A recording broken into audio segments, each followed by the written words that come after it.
എല്ലാവർക്കും നമസ്കാരം. ആദ്യം തന്നെ ഇത്ര വേഗത്തിൽ സത്യസന്ധമായും വസ്തുനിഷ്ഠാപരമായും അന്വേഷണം നടത്തി റിപ്പോർട്ട് സമർപ്പിച്ച തൃക്കാക്കര ACP മനോജ് സാറിനോടുള്ള നന്ദി പറയുന്നു. ഒപ്പം തന്നെ ഇത്തരം ഒരു ചെറിയ കാര്യത്തിന് കേരളത്തിൽ ഇപ്പം പുതിയ മന്ത്രിസഭ അധികാരത്തിലേറിയിട്ടേ ഉള്ളൂ. നമ്മളുടെ പ്രിയപ്പെട്ട മുഖ്യമന്ത്രി, ആഭ്യന്തരമന്ത്രി, DGP ഇവരുടെയൊക്കെ വിലപ്പെട്ട സമയം ഇത്തരത്തിലൊരു അന്വേഷണവുമായിട്ട് ബന്ധപ്പെട്ടിട്ടും അതിൽ ഞാൻ കൂടി പങ്കാളിയാകേണ്ടി വന്നതിലുമുള്ള ക്ഷമയും കൂടി ഞാൻ പറയാനായിട്ട് ആഗ്രഹിക്കുകയാണ്.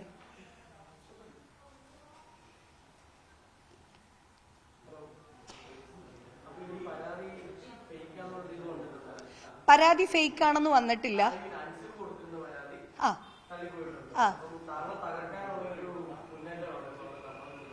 അൻസിബ വിചാരിച്ചാൽ തകർന്നു പോകുന്ന ഒരാളല്ല ലക്ഷ്മിപ്രിയ. പക്ഷേ അൻസിബയുടെ പിന്നിൽ കൃത്യമായിട്ടും അജണ്ടയുണ്ട്. ഇവിടുത്തെ മതവർഗീയവാദികൾ അൻസിബയുടെ പിന്നിൽ ഉണ്ട് എന്ന് ഞാൻ ബലമായി സംശയിക്കുന്നു.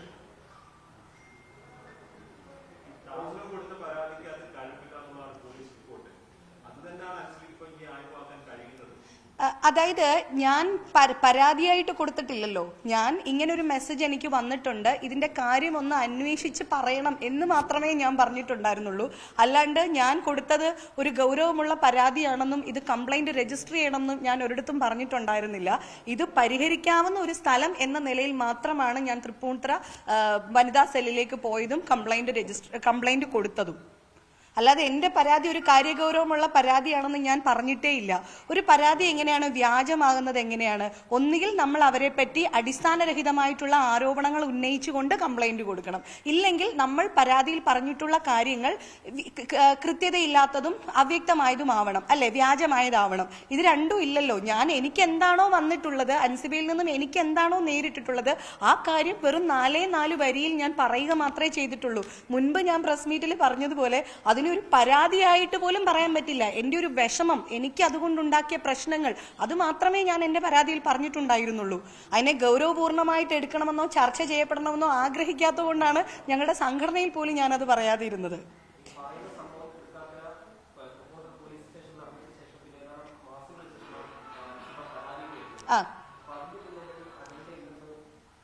തീർച്ചയായിട്ടും ഞാൻ സംശയിക്കുന്നുണ്ട്.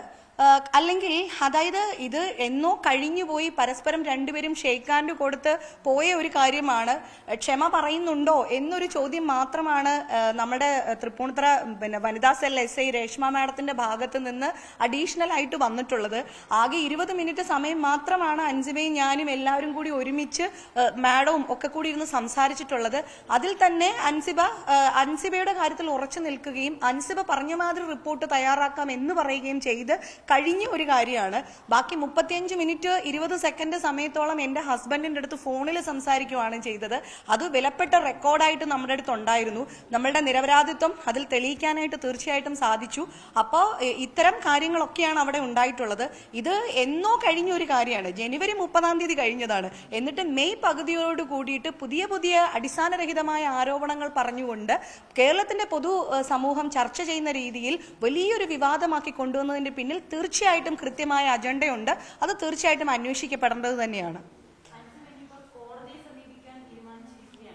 അൻസിബ കോടതിയെ സമീപിച്ചോട്ടെ, പക്ഷേ ഞാൻ എന്താണെങ്കിലും 10 കോടി രൂപ മാനനഷ്ടം ആവശ്യപ്പെട്ടുകൊണ്ട് നാളെ തന്നെ എൻ്റെ അഡ്വക്കേറ്റ് കൃഷ്ണരാജ് ആണ്, അദ്ദേഹം മുഖാന്തരം നാളെ തന്നെ ഞാൻ 10 കോടി രൂപയ്ക്ക് കേസ് ഫയൽ ചെയ്യുകയാണ്. കാരണം ഞാൻ വളരെ നിസ്സാരമായിട്ട് രണ്ടുപേര് തമ്മിൽ ഫോണിൽ 2 മിനിറ്റിൽ ഫോണിൽ തീരുമായിരുന്ന ഒരു പരാതി, ഒരു കാര്യം, മോൾ എന്തുകൊണ്ട് ഇങ്ങനെ എൻ്റെ ഫോണിലേക്ക് അയച്ചു എന്ന് ചോദിക്കുമ്പോൾ 2 മിനിറ്റിൽ അത് പറഞ്ഞു തീർക്കാമായിരുന്ന ഒരു കാര്യം പറയാനോ എനിക്ക് കൃത്യമായിട്ടൊരു ആൻസർ തരാനോ തയ്യാറാകുന്നില്ല.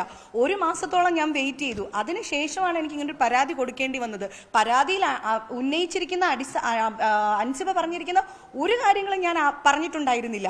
അപ്പോൾ ഇത്തരത്തിലൊരു വലിയ സംഭവമാക്കി എൻ്റെ പ്രതിച്ഛായയെ ഇകഴ്ത്തുന്ന വിധത്തിൽ, എന്നിലെ സ്ത്രീത്വത്തെ അപമാനിക്കുന്ന വിധത്തിൽ, എന്തിന് 10 വയസ്സുള്ള എൻ്റെ മകൾക്ക് ഏകദേശം എൻ്റെ പൊക്കമുണ്ട്, എൻ്റെ പൊക്കമുള്ള എൻ്റെ മകളെയും കൂടി അധിക്ഷേപിച്ചുകൊണ്ട് ആ കുട്ടി സംസാരിക്കുന്നത് ഞാൻ കേട്ടു. തൃപ്പൂണിത്തുറ വനിതാ SI-യുടെ പിന്നെ മേശപ്പുറത്ത് ഇതേ മീഡിയാസ് നിങ്ങൾ എല്ലാവരും റിപ്പോർട്ട് ചെയ്തിട്ടുണ്ട്. മേശപ്പുറത്ത് കയറി ഇരുന്ന് കളിച്ചു എന്ന് വരെ പറഞ്ഞുകൊണ്ട് അധിക്ഷേപിച്ചിട്ടുണ്ട്. എൻ്റെ ഹസ്ബൻഡ് എനിക്കെതിരെ വളരെ മോശമായിട്ട് ആ കുട്ടിയോട് പറഞ്ഞു എന്ന് ആ കുട്ടി പറഞ്ഞിട്ടുണ്ട്. ഇത്തരത്തിലുള്ള എല്ലാ അധിക്ഷേപങ്ങളും ഞാൻ എല്ലാ മീഡിയയുടെയും റിപ്പോർട്ട്സ് എടുത്തു വെച്ചിട്ടുണ്ട്. ഞാൻ നാളെ തന്നെ ഹൈക്കോടതിയിൽ കേസ് ഫയൽ ചെയ്യുകയാണ്. എൻ്റെ അഡ്വക്കേറ്റ് എന്ന് പറയുന്നത് അഡ്വക്കേറ്റ് കൃഷ്ണരാജാണ്. അദ്ദേഹം മുഖാന്തരം ഞാൻ 10 കോടി രൂപ മാനനഷ്ടം ആവശ്യപ്പെട്ടുകൊണ്ട് കേസ് കൊടുക്കും. അതിന്റെ അടിസ്ഥാനം എന്ന് പറഞ്ഞാൽ ശരിക്കും അൻസിബയുടെ പ്രശ്നം ട്രിഗർ ആവുന്നത് ഞങ്ങൾ വെണ്ണല മഹാദേവ ക്ഷേത്രത്തിന്റെ, ഞങ്ങളെന്ന് ഉദ്ദേശിക്കുന്നത് അമ്മ എന്ന് പറയുന്ന സംഘടന, ഞങ്ങളുടെ സഞ്ജീവനി എന്ന് പറയുന്ന പദ്ധതിയാണ്. നമ്മുടെ കേരള സമൂഹം അമ്മ വലിയ ഫണ്ട് സ്വീകരിച്ചു എന്ന് പറയുമ്പോൾ എന്തിനു ഫണ്ട് സ്വീകരിച്ചു എന്നുള്ളത് എവിടെയും പറയാത്തത് കൊണ്ട് ഞാൻ എടുത്തു പറയുകയാണ്. സഞ്ജീവനി എന്ന് പറയുന്ന പദ്ധതി ഞങ്ങളുടെ ലൈഫ് ഡിസീസിനും അല്ലാതെയും മരുന്ന് കഴിക്കുന്ന അംഗങ്ങൾക്ക് വേണ്ടിയിട്ട് മെഡിസിൻസ് കൊടുക്കുന്നതിന് വേണ്ടിയിട്ട് പദ്ധതിയാണ് സഞ്ജീവനി പദ്ധതി. അമ്മ എന്ന് പറയുന്നത് പ്യൂർലി ഒരു ചാരിറ്റബിൾ സംഘടനയാണ്, ചാരിറ്റബിൾ ഓർഗനൈസേഷനാണ്. അപ്പോൾ ഞങ്ങൾക്ക് ഏത് ട്രസ്റ്റിൽ നിന്നും പണം സ്വീകരിക്കാനുള്ള സംവിധാനം ഞങ്ങൾക്കുണ്ട്. അപ്പോൾ വെണ്ണല മഹാദേവ ക്ഷേത്രത്തിന്റെ ഫണ്ട് സ്വീകരിച്ചു എന്നതാണ് അൻസിബെ ആദ്യം ട്രിഗർ ചെയ്ത കാര്യം. അത് പറഞ്ഞുകൊണ്ട് എന്റെ ഫോണിൽ ഞാനത് പോലീസ് ഓഫീസേഴ്സിനും കൊടുത്തിട്ടുണ്ട്. അൻസിബ ഒരു മതചിഹ്നം അവിടെ വരാൻ പാടില്ല എന്ന് പറഞ്ഞുകൊണ്ട് ജനുവരി 14 അൻസിബ അയച്ചിട്ടുള്ള സകല വോയിസ് മെസ്സേജസും ഞാൻ തൃക്കാക്കര ACPക്ക് കൈമാറിയിട്ടുണ്ടായിരുന്നു. അപ്പോൾ അന്ന് മുതൽ അൻസിബയുടെ പ്രശ്നം ഒരു മതചിഹ്നം അവിടെ വരാൻ പാടില്ല. അമ്മ എന്ന് പറയുന്നത് കലാകാരന്മാരുടെ സംഘടനയാണ് അല്ലേ. ഞങ്ങൾക്ക് എന്ത് ജാതി, ഞങ്ങൾക്ക് എന്ത് മതം, ഞങ്ങൾക്ക് മുസ്ലിം സംഘടന ഫണ്ട് തന്നാലും ഞങ്ങൾ സ്വീകരിക്കും, ക്രിസ്ത്യൻ സംഘടന ഫണ്ട് തന്നാലും ഞങ്ങൾക്ക് സ്വീകരിക്കാൻ കഴിയും, പിന്നെ അതേപോലെ ക്ഷേത്ര സംബന്ധമായിട്ടുള്ള ഫണ്ടും ഞങ്ങൾക്ക് സ്വീകരിക്കാൻ പറ്റും. പക്ഷെ ആ ഫണ്ട് എന്ന് പറയുന്നത് വൈറ്റ് മണി ആയിരിക്കണമെന്ന് മാത്രമേ ഞങ്ങൾക്ക് നിർബന്ധമുള്ളൂ. അപ്പോൾ അന്ന് മുതൽ അൻസിബയ്ക്ക് പ്രശ്നം തുടങ്ങിയാണ്. അന്ന് എൻ്റെ പേര് അൻസിബ ഹസൻ എന്നായതുകൊണ്ട് എന്ന് പറഞ്ഞ് സംസാരിച്ച അൻസിബ അതേ വാക്കുകൾ തന്നെയാണ് ഈ മെയ് പകുതിയോട് കൂടിയിട്ട് ഇതേ മീഡിയാസിന്റെ മുന്നിൽ വന്നു നിന്ന് പറയുന്നത്. അപ്പൊ തീർച്ചയായിട്ടും അതിന് മുന്നിൽ കൃത്യമായ അജണ്ടയും വർഗീയവാദികളും അതിന്റെ പിന്നിലുണ്ട്, വർഗീയ ശക്തികളും ഉണ്ട് എന്ന് ഞാൻ ബലമായി സംശയിക്കുന്നു. അന്ന് എന്താണോ പറഞ്ഞത് അത് തന്നെയാണ് ഇപ്പോഴും പറഞ്ഞുകൊണ്ടിരിക്കുന്നത്. ഈ ആരോപണങ്ങളൊക്കെ മറ്റൊരു സ്ഥലത്തും ഉന്നയിച്ച് ഞാൻ കണ്ടിട്ടില്ല. ഇതിനെയും കൂടി, അതായത് ഞാൻ കേസ് കൊടുത്തത് ഡിസംബർ 10 ആണല്ലോ. ആ ഡിസംബർ 10 ഞാൻ കേസ് കൊടുക്കുന്ന സമയത്ത് ആദ്യം അൻസിബ പറഞ്ഞത് ഡിസംബർ 10 എനിക്ക് മെസ്സേജ് അയക്കുന്നു, ഞാൻ പരാതി കൊടുക്കുന്നത് ജനുവരി 22 അപ്പൊ എനിക്കൊന്ന് ജനുവരി ആദ്യത്തോടു കൂടിയിട്ടാണ് ഞങ്ങൾക്ക് ഇങ്ങനെ ഒരു ഓഫർ വരുന്നതും അൻസിബ ആ ഓഫറിനെ എതിർക്കുന്നതും. അപ്പോൾ എതിർത്തതിന് ശേഷം അൻസിബ ആദ്യം ഞങ്ങളുടെ ഗ്രൂപ്പിലേക്ക് മെസ്സേജ് അയക്കുന്നത് ക്ഷേത്ര കമ്മിറ്റിയും ഈ ഫണ്ടിനെ എതിർക്കുന്നത് കൊണ്ട് BJPയിലുള്ള പാർട്ടി പ്രവർത്തകരും ക്ഷേത്രത്തിന്റെ ആൾക്കാരും ക്ഷേത്രം ഭാരവാഹികളും ശ്വേത മേനോൻ എന്ന് പറയുന്ന ഞങ്ങളുടെ അമ്മയുടെ പ്രസിഡന്റും ഞാനും ചേർന്നുകൊണ്ട് അൻസിബയ്ക്കെതിരെ തൃപ്പൂണിത്തുറ സ്റ്റേഷനിൽ പരാതി കൊടുത്തിരിക്കുന്നു. ആ പരാതി അമ്മ ഒരു കമ്മീഷനെ വെച്ച് അന്വേഷിക്കണമെന്നായിരുന്നു അൻസിബയുടെ ആദ്യത്തെ ആരോപണം. ജനുവരി 14 ഞങ്ങൾക്ക് ജനുവരി 22 ശേഷം അയച്ച മെസ്സേജ് അങ്ങനെയാണ്. അപ്പം ആ മെസ്സേജിൽ ആ കാര്യങ്ങൾ പറഞ്ഞപ്പോൾ തന്നെ ഞാൻ പറയുന്നുണ്ട്, മോൾ ഈ പറഞ്ഞിരിക്കുന്ന വാക്കുകളൊക്കെ സമൂഹത്തിൽ വലിയ വലിയ ഇമ്പാക്ട് ഉണ്ടാക്കുന്ന വാക്കുകളാണ്, അതുകൊണ്ട് അത്തരം വാക്കുകൾ സൂക്ഷിച്ചുപയോഗിക്കുക. അത്തരത്തിലുള്ള യാതൊരു കാര്യങ്ങളും എൻ്റെ പരാതിയിലില്ല, എൻ്റെ പരാതി വെറും 4 വരികയുള്ളൂ, നീ അതിനെക്കുറിച്ച് കൃത്യമായി അന്വേഷിക്കൂ എന്ന് ഞാൻ പറഞ്ഞതാണ്.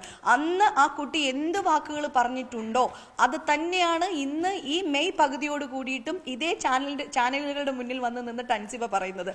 അതിൽ നിന്ന് തന്നെ എനിക്ക് ഉറപ്പാണ് അത് തന്നെയാണ് അൻസിബയുടെ പ്രശ്നം. തെളിവുകളെല്ലാം കൊടുത്തിട്ടുണ്ട്, തെളിവുകളെല്ലാം കൃത്യമായിട്ട് കൊടുത്തിട്ടുണ്ട് പോലീസിന്. അന്ന് എന്തൊക്കെയാണോ ടൈപ്പ് ചെയ്തിട്ട് അയച്ചത് ഇതൊരു കരുതി കൂട്ടിയിട്ട് ഇത് വേണം എന്ന് വെച്ചിട്ട് തന്നെ ചെയ്തതാണ്. പിന്നിലുണ്ടോ എന്ന് ഞാൻ സംശയിക്കുന്നു. ആണ് എന്ന് ഞാൻ പറയുകയല്ല, എന്റെ സംശയം അതാണ്.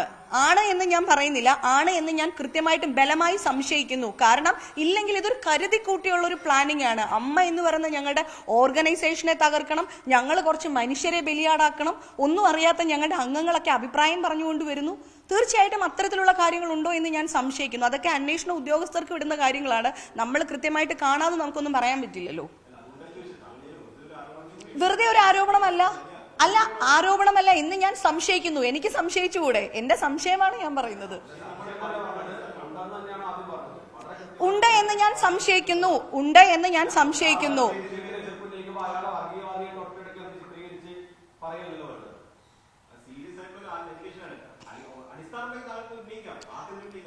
അതിനോടനുബന്ധിച്ചുള്ള ഞങ്ങൾക്ക് വന്നിട്ടുള്ള മെസ്സേജുകളും വോയിസ് മെസ്സേജസും കാര്യങ്ങളും എല്ലാം തന്നെ എന്റെ ഫോണിലുണ്ട്. ഇതെല്ലാം ഞാൻ തൃക്കാക്കര ACPക്ക് കൈമാറിയിട്ടുമുണ്ട്.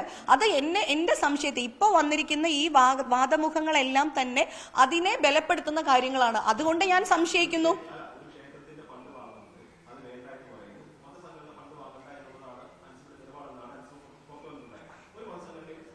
നെക്സ്റ്റ് ക്വസ്റ്റ്യൻ, അതിനുള്ള ആൻസർ ഞാൻ പറഞ്ഞു കഴിഞ്ഞു. അടുത്ത ക്വസ്റ്റ്യൻ പറയൂ.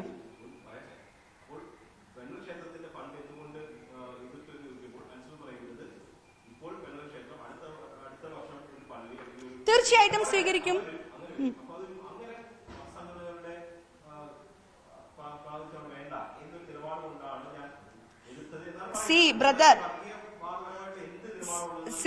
അതായത് ഒരു മതചിഹ്നം വരാൻ പാടില്ല എന്ന് വാശി പിടിക്കുന്നത് എന്തിനാണ്?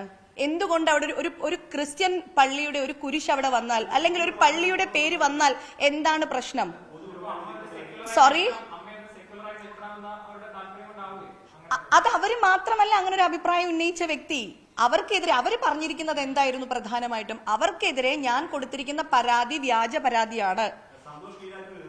സന്തോഷ് കീഴാറ്റൂർ എടുത്തിട്ടുണ്ട്, സിജോയ് വർഗീസ് എതിർത്തിട്ടുണ്ട്. അവരുടെ ഒന്നും പേരിൽ ഇങ്ങനെ ഒരു കേസ് വന്നിട്ടില്ലല്ലോ. സഹോദര, ഈ വാക്ക് ഞാൻ പറഞ്ഞതല്ല, ഇത് അൻസിബ പറഞ്ഞ വാക്കുകളാണ്.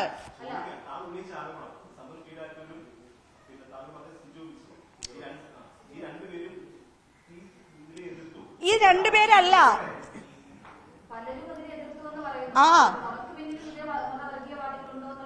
ഇല്ല, കാരണം അവരാരും ഇത്തരം ആരോപണങ്ങൾ പറഞ്ഞിട്ടില്ല. അൻസിബ എന്താണ് കഴിഞ്ഞ കുറെ ദിവസങ്ങളായിട്ട് മീഡിയയുടെ മുന്നിൽ പറഞ്ഞുകൊണ്ടിരിക്കുന്നത്? അൻസിബയ്ക്കെതിരെ ഞാൻ കൊടുത്ത കേസ് ഇതുമായിട്ട് കൂട്ടിക്കുഴച്ചുകൊണ്ടാണ് അൻസിബ ആദ്യം പറഞ്ഞത്. അമ്മ ഒരു കമ്മീഷനെ വെക്കണമെന്നും ഇതിന്റെ പിന്നിൽ ഇത്തരം ശക്തികളാണെന്നും അൻസിബയാണ് പറഞ്ഞിട്ടുള്ളത്, ഞങ്ങളാരും പറഞ്ഞതല്ല. മനസ്സിലായില്ലേ?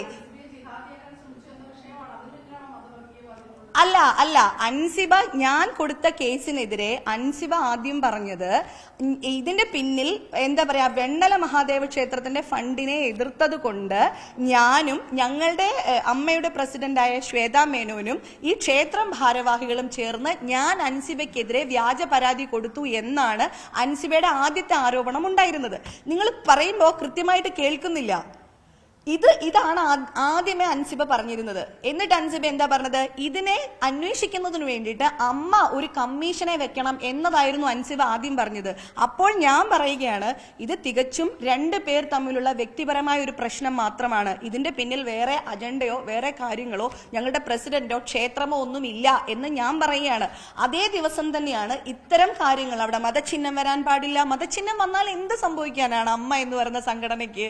അവിടെ എല്ലാ ജാതി മതമില്ലാത്ത മതേതരമായിട്ടുള്ളൊരു സംഘടനയാണ് അമ്മ എന്ന് പറയുന്ന ഓർഗനൈസേഷൻ. അവിടെ ഏത് മതത്തിന്റെയും, ഞാൻ നേരത്തെ പറഞ്ഞ പോലെ വൈറ്റ് മണി വന്നാൽ സ്വീകരിക്കാം. നമ്മൾ നിയമപരമായിട്ടുള്ള നിയമവശങ്ങളൊക്കെ നോക്കിയിട്ട് തന്നെയാണ് ആ ഫണ്ട് സ്വീകരിച്ചത്. അത്തരം മീറ്റിങ്ങുകളൊന്നും അൻസിബ അന്ന് ഹാജരായിരുന്നില്ല നിർഭാഗ്യവശാൽ. ഓക്കെ, അതിനൊക്കെ ശേഷം നമ്മൾ SC പറഞ്ഞു കഴിഞ്ഞപ്പോഴാണ് അൻസിബ ഇത്തരം കാര്യങ്ങൾ അൻസിബയാണ് പറഞ്ഞിട്ടുള്ളത്.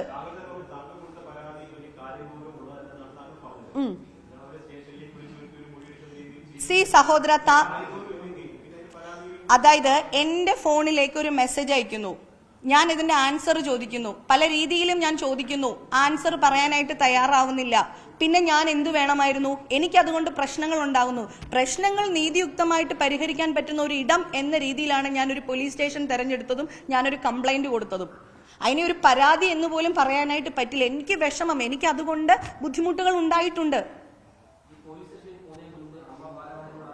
പറഞ്ഞിട്ടില്ല, അത് പറയണമെന്ന് എനിക്ക് തോന്നിയിട്ടില്ല. ഞാൻ ഇപ്പോഴും എന്റെ നിലപാടിൽ ഉറച്ചു നിൽക്കുന്നു. എന്റെ വ്യക്തിപരമായ പ്രശ്നങ്ങൾ പരിഹരിക്കാനുള്ള ഇടമല്ല അമ്മ എന്ന് പറയുന്ന സംഘടനയും അതിന്റെ എക്സിക്യൂട്ടീവ് കമ്മിറ്റിയും.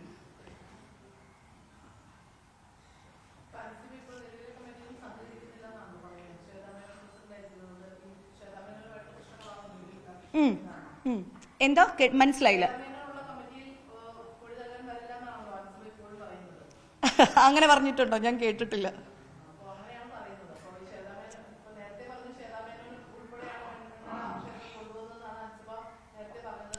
അതെ, ആദ്യത്തെ അൻസിബയുടെ ആരോപണങ്ങൾ അങ്ങനെയായിരുന്നു. ഈ ജിഹാദി, മതം, വർഗീയത, തീവ്രവാദം തുടങ്ങിയ വാക്കുകളെല്ലാം തന്നെ ഉപയോഗിച്ചിട്ടുള്ള വ്യക്തി അൻസിബയാണ്. അതിന്റെ എല്ലാ പ്രൂഫ്സും ഞാൻ ബഹുമാനപ്പെട്ട ACP മനോജ് സാറിന് കൈമാറിയിട്ടും ഉണ്ടായിരുന്നു. ശ്വേതാ മേനോൻ അന്ന് ഈ പ്രശ്നത്തിനെ എന്താ പറയാ അവരുടെ കൂടെ നിന്നില്ല എന്ന തോന്നലായിരിക്കാം. അതെങ്ങനെയാണ് ഇപ്പോഴും രണ്ട് പേര് തമ്മിലുള്ള ഒരു പ്രശ്നം എങ്ങനെയാണ് അമ്മ എന്ന് പറയുന്ന ഒരു ഓർഗനൈസേഷന്റെ ഭാഗമാകുന്നത് എങ്ങനെയാണെന്ന് മനസ്സിലാവുന്നില്ല.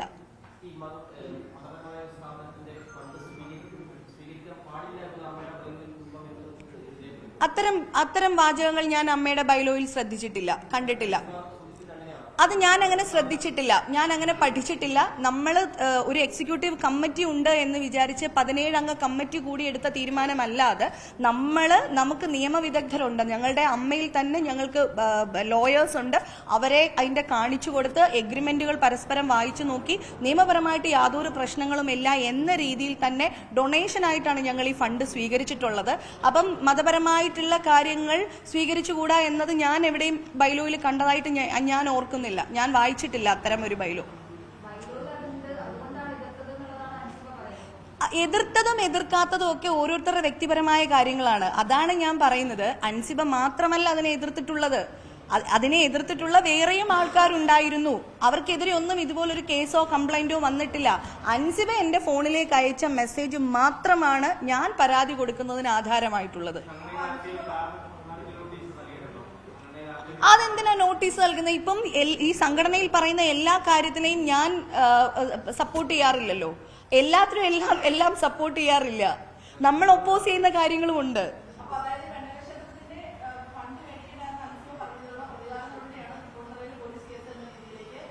അൻസിബ വളച്ചൊടിച്ചു, അതിനെ ആദ്യമേ വളച്ചൊടിച്ച് അമ്മയിലേക്ക്. അങ്ങനെയാണ് അൻസിബ പരാതി തരുന്നത്. അമ്മ ഒരു കമ്മീഷനെ വെച്ച് പരിശോധിക്കണമെന്നായിരുന്നു അൻസിബയുടെ ആദ്യത്തെ പരാതി. അതിൽ കാര്യമില്ലാത്ത അടിസ്ഥാനമില്ലാത്തത് കൊണ്ട് അതിനെ തള്ളിക്കളഞ്ഞു, അതിനെ എടുത്തില്ല. പിന്നീടാണ് മീഡിയയുടെ മുന്നിൽ വന്ന് നിന്നിട്ട് ഇങ്ങനെയൊക്കെ പറയുന്നത്, അമ്മ അവളെ ആ കുട്ടിയെ കേട്ടില്ല, സംസാരിച്ചില്ല എന്നൊക്കെ പറയുന്നത്. ഓക്കെ, ഞാൻ ബലമായി സംശയിക്കുന്നു. ആരാണെന്ന് എനിക്കെങ്ങനെ പറയാൻ പറ്റും?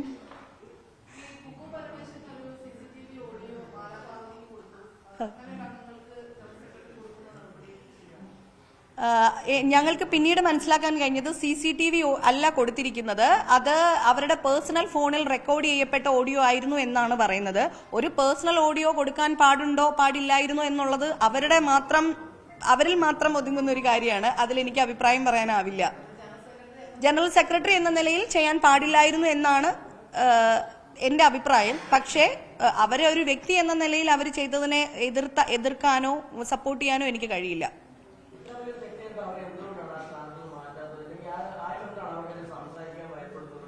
എത്രയും വലിയ തെറ്റ് അതിനെപ്പറ്റി എനിക്കറിയില്ല. ഇനി എന്തായാലും ജനറൽ ബോഡി വരികയല്ലേ, അവർ ഓരോരുത്തരും ചെയ്യുന്നത്. ഇപ്പം ഞാൻ ചെയ്തതാണെങ്കിലും ഒരു കമ്മിറ്റി അംഗം എന്ന നിലയിൽ എന്നിൽ എന്തെങ്കിലും വീഴ്ചകൾ വന്നിട്ടുണ്ടോ, കുക്കു പരമേശ്വരൻ എന്ന് പറയുന്ന ഞങ്ങളുടെ സെക്രട്ടറിക്ക് എന്തെങ്കിലും വീഴ്ചകൾ വന്നിട്ടുണ്ടോ, പ്രസിഡന്റിന് വീഴ്ചകൾ വന്നിട്ടുണ്ടോ, ഇതൊക്കെ ജനറൽ ബോഡിയിലായിരിക്കും ചർച്ച ചെയ്യപ്പെടുക. അപ്പോൾ തീർച്ചയായിട്ടും അതിനുള്ള തീരുമാനങ്ങൾ ഉണ്ടാവും.